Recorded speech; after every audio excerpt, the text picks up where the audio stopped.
Hi, this is Bill Costanzo, Livestock Guardian Dog Specialist at the Texas A&M AgriLife Center in San Angelo. In today's video, we'll be discussing prey drive in 3 pups that we have in a bonding project currently going on at the center. At Texas A&M AgriLife, we are interested in evaluating livestock guardian dog pups to predict their potential when they mature.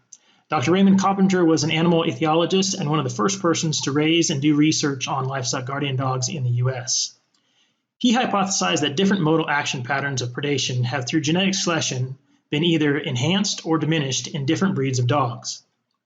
A modal action pattern is a species-specific instinctive behavior or behavioral sequence that is nearly the same in all members of a breed. Modal action patterns are said to be produced by innate releasing stimulus or a hardwired neural network. Once begun, a modal action pattern runs to completion. The modal action patterns of predation are orient, eye, stalk, chase, grab bite, and kill bite. Often the stimulus for one of these motor patterns is the completion of the previous pattern. This chart was developed by Raymond Coppinger back in the early 1980s. Basically what it shows is in red that each one of these type of motor patterns has been disconnected from a livestock guardian dog. Versus some of the other dogs that are on here, such as a header, for instance, they have the instinct to orient, to eye, to stalk, to chase, while the instincts of the dog to grab bite or to kill bite has been decreased in these dogs. Any of the other types of dogs that are on there, the bold items, are instincts that have been increased through selection by humans over time.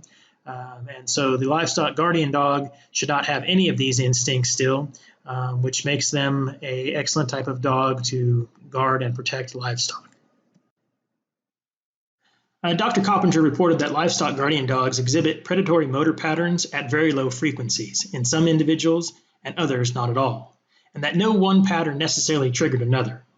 They oriented toward potential prey infrequently, and if they did, it rarely led to succession of other predatory motor patterns. However, he also wrote, referring to livestock guardian dogs, a good one won't ever chase a ball.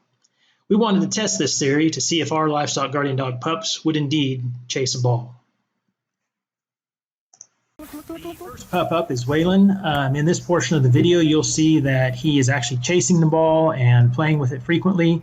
At some point, he will actually snap and bark at the sheep to protect his ball, which are some signs of prey drive in this pup.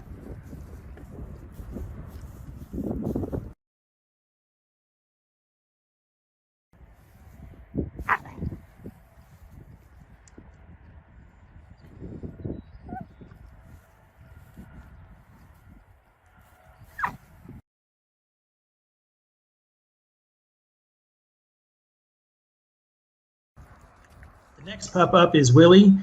He does chase the ball, but his sheep really aren't interested, and so we're unable to show any sort of defensive behavior from Willy at this time.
The next pup in the video is Johnny. On the first try, we were unable to get Johnny to chase the ball, which is the exact behavior, according to Dr. Coppinger, that you're looking for in a livestock guardian dog. Later on in the video, we came back for a second time, and this day we were able to get Johnny to chase the ball. He wasn't as interested in the ball as Willy and Waylon were, but he did still chase the ball and carry it around. I do want to remind everybody that just because these pups are chasing balls doesn't mean that they won't turn out to be excellent livestock guardian dogs with proper training throughout the bonding phase.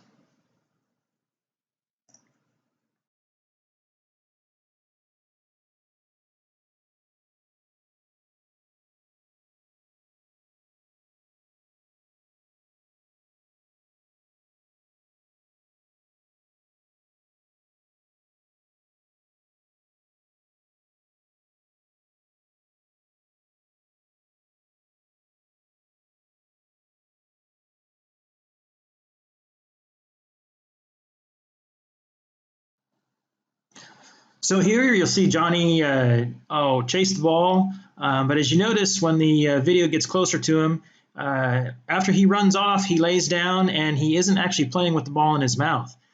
He has dropped it and just left it there.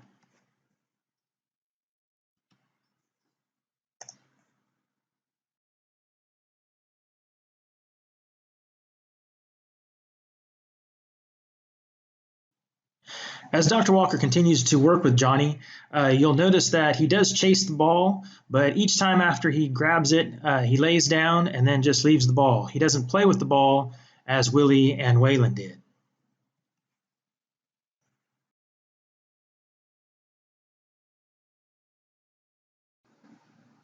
For those viewers that were paying attention to the activities of the pups during the video, we do want to note that Willy was the only pup out of the three that brought the ball back to Dr. Walker after it was thrown. We're not sure if there's any significance to this, but we have put this in our notes and we'll continue to watch Willy as he progresses throughout the bonding phase.